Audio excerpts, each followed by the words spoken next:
What's up, everybody? It's Alex from Heavy New York. We are back at the St. Vitus basement, and we are here with Steve of Kings Destroy. Thank you so much for your time today, man. Thanks for having me, man. Yeah. Really happy. Yeah, great to have you here. Your newest record is Fantasma Nera, right? Yep. Which came out earlier this year, like in around the winter. Do you just want to give like a rundown on how the making of this record was and the recording, writing, all that fun stuff? Yeah, so usually we just rehearsed our material, new material in our rehearsal space, and whatever we came up with, we would just record pretty much live. This time we did almost exactly the opposite. We didn't really rehearse together. We wrote it all through by sending MP3s around. Some of us would get in the studio to work with each other, and we worked with David Bottrell, who the producer, and he gave us a lot more input. So we were changing the songs all the way up until the recording day, pretty much. Really? Yeah. And, normally we'd spend like a week, maybe 2 weeks recording an album like this, and we ended up spending like maybe 3 or 4 weeks total in the studio. So we kind of left it all on the table. Like we put a huge amount of effort and time into it, and, hopefully the result, we were happy with the result, so I guess. Yeah. I've noticed like every song in a way kind of like played by its own rules. Like I thought like a song like Nightbird was very different from a song like Unmake It or something like that. Is it fair to say that like you guys were experimenting a lot more and tried a lot more new things? I think at this juncture where we just write songs that we like, that we think work for us, and we kind of worry about how they fit together a little bit later.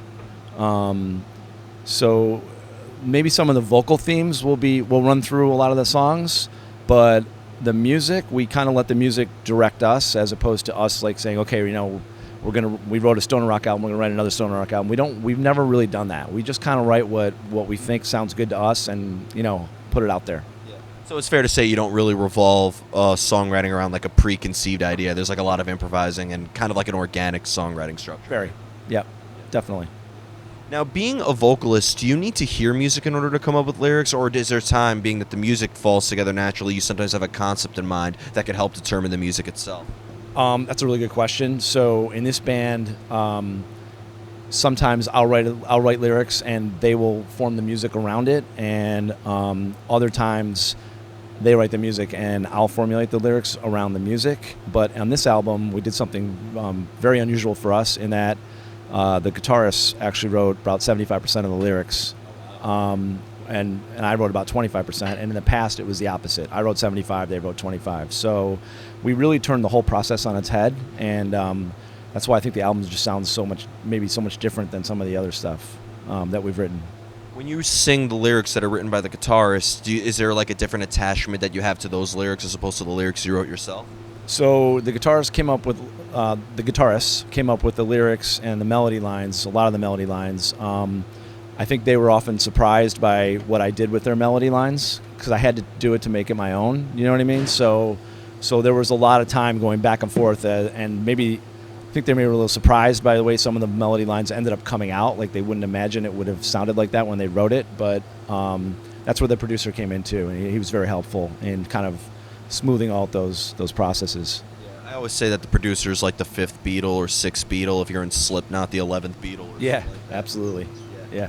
Now, you mentioned that sometimes you even have lyrics that are like written even before the music itself. You ever worried that like you'll have like the perfect set of lyrics, but then they go like one syllable over the actual arrangements? There is a giant graveyard of lyrics spent over years and years. I mean, there's so many lyrics that are in the garbage right now. I don't really worry about it anymore. Oh, really? You never like save them for later and that they could come into play sometime? Once it doesn't get used, it's in the rearview mirror. I'm on to something new. Yeah. Now, you mentioned the songs for Fantasma Nera. It really changed a lot. At what point were you like satisfied, and how did you like determine when like the songs were actually done?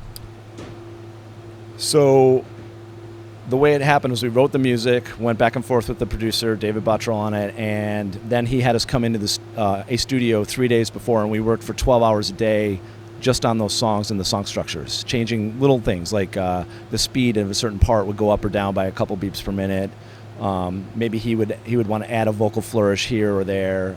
So the songs were not really done until literally the day we started recording. Yeah. That's a bold move right there. It was not easy. Yeah, I can imagine. Now, being that your music, the songwriting process is so experimental, is there ever something though? Is there kind of like an underlying armature that applies to all the music? Like, do you always start with like the same thing, or you approach it from many different angles? Um, I think that there are some themes that run through the music, no matter which album it is.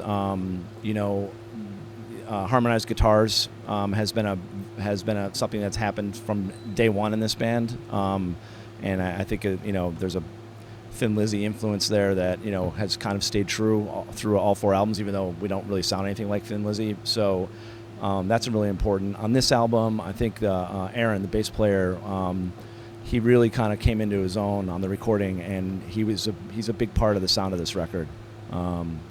So he's kind of like he's a quiet guy. You wouldn't know it, but he's an absolute monster with the bass. And if you sit down and really listen to the bass in this album, I think you'll be pretty blown away. It seems like what I find unique is like, there's a lot of bands where like maybe there's one member who writes the majority of the music and like every member like maybe just focuses on their part. It seems like everybody, like King's Destroy, is a real collaborative effort. Collaboration is a good word. We definitely five very opinionated guys. So it can be really good, and it can be really kind of sketchy at times. Well, if somebody like who knows all of you guys like to a T, could they possibly like listen to a King's Destroy song and be like, "Oh, that was written by the singer, that was written by the drummer, that was written by the bass player"? Probably, yeah. I mean, if they really knew us and knew our backgrounds and everything, I would say probably, yeah. That's very, very unique, to say the least. Now, being that, like, would you say that every record in the King's Destroy catalog, is it a representation on who you guys are at that moment in time when you write the record? Or are you, like, is, like, music more like a way of escaping yourselves rather than being a direct extension of yourselves? I think it's very current with where we are at the time. Like, even the vocal themes are very current with what we're going through at the time. So I would say at the time, sometimes we like to we do this thing where we like to actually link a theme of a song from a previous album lyrically to a song on this album or on the last 2 albums ago, and we like to kind of have a thread of stories that often transcend multiple albums. That's just a little thing that we do. I don't know. In order for somebody to like really get the full concept of your music, should they maybe listen to the previous catalog in order to fully, like, it's like Lord of the Rings kind of? I kind of think it is, honestly. Like, if you start with the first album, you're going to hear a very different band in a way, but the themes that run through a lot of the lyrics and stuff often move into the next album, and then the next album, and the next album. Well, I think that being that your music, as I said before, is so experimental and has so many different styles, maybe the themes and the concepts really tie in the whole catalog together. Yeah, it's a good point. Yeah. Is the theme open to interpretation, or do you try to maybe engage the listener into the story to the point where they see things from your point of view?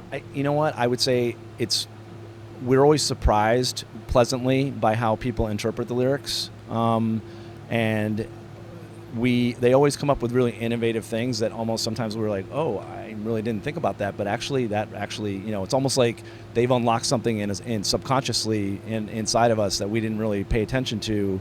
So we're always impressed actually how people look at the lyrics. Yeah. Could their perception maybe change your perception on your music, or do you kind of stick to your guns on the meaning? I think at this point, I think we pretty much write what we want to write. But I'm always interested to hear what people think about the lyrics. And I have 2 more questions for you, but when it comes to playing your material live, is there a completely different energy that you channel into your live presence as you do when you're in songwriting mode, or is there maybe like a similar method behind the madness of music? So we come from the New York hardcore scene, and I think that if you see us play live, we just can't seem to really there's always an element of that in our live show, so it's always a little more active, a little heavier maybe than it is on the album. We get that feedback all the time, and that's just kind of how we are. We don't come out to we're not really a finesse band live. Well, you mentioned you come from the hardcore scene, and I mean that thrives on while I thought the album had many different styles, I didn't maybe see too much Agnostic Front or Sick of It All or in there. So is there maybe any hardcore influence that you channel into this? On this album, I think we really we really focused on writing more concise songs that were well put together, songs that had beginning, middle, end. There's not a lot of like traipsing around the music scene. So we were kind of, this album is much more focused, and in a way, if you think about hardcore is kind of like that too. Hardcore is super focused, right? Minute and a half songs, chanting lyrics, just hard driving, which this album is a lot, there's not as much hard driving stuff, but everything is super focused, like a hardcore record. Yeah. I figure with the hardcore scene, it's not just like it's a style of music, it's an art form, it's an imagery, it's a lifestyle, it's like a fashion. There's a certain art to hardcore. So. Yeah, there is. But the term hardcore now, the European use of the word, like they refer to so many different types of bands. Yeah, it's true. It's bigger than ever, though. Yeah, of course. Now, and that led me into my final question, because coming from the New York City hardcore scene and just being a New York City band in general, like even with the style that you have, I mean, with bands like Godmaker, Somnori, and so many other great like local bands here, what is your take like on the New York City scene now? Like I hear people say it's like the best it's ever been. I hear people say it's the worst it's ever been. I'm just curious on what your take is. I mean, New York City is a mecca for music, right? Always has been, and I think the underground music scene in New York is always thriving. It definitely it has waves though, where like I feel like in terms of like attendance and stuff like that, maybe it was higher, a little bit higher a couple of years ago, and we're sort of on a little bit of a slower wave right now. But the amount of people that are here just making music, it means that something is always about to break, and in a good way. And people like to say, oh, because a venue closes or something like that, that means the New York City culture is dying or something like that. Every venue that closes, there's another one that opens up. This place has become legendary. I think it's 7 or 8 years old. We've been fortunate to play here a lot, and just the vibe here and the scene around this club is absolutely amazing. And we tour worldwide, and people know this club worldwide. Yeah, it's pretty cool. So before we go, I want to thank you so much for your time today. It's going to be a fun show tonight.